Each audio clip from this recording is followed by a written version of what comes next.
চৈত্র পবনে মম চিত্ত বনে বাণী মঞ্জুরি সঞ্চলিতা ও গো ললিতা, ও গো ললিতা। চৈত্র পবনে। শুভেচ্ছা সবাইকে।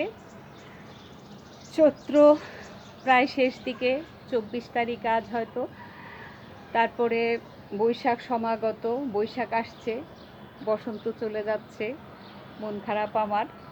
তবে আশ্চর্য হলো, এই আমার শিউলি গাছ, এই শিউলি গাছে এখনও প্রচুর কুড়ি রয়েছে। সেই আশ্বিন থেকে শুরু হয়েছে ওর ফুল দিচ্ছে, অনেক ফুল। আমি প্রতিদিনই ফুল কুড়াচ্ছি, মালা গাচ্ছি। তো এটা খুব অদ্ভুত, এত ফুল কিন্তু এর আগে কখনো শিউলি দেয়নি।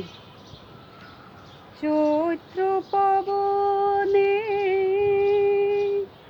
মম চিত্ত বনে বাণী মঞ্জুরি সঞ্চলিতা ও গো ললিতা, ও গো ললিতা।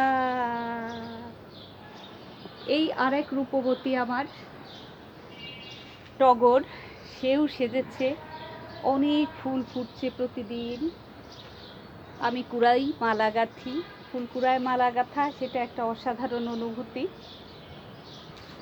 এই শহরে বাস করে ফুল কুড়িয়ে মালা গাঁথা, এটা চমৎকার। সবাই ভালো থাকবেন। চৈত্র পবনে মম চিত্ত বনে বাণী মঞ্জুরি সঞ্চলিতা ও গো ললিতা, ও গো ললিতা।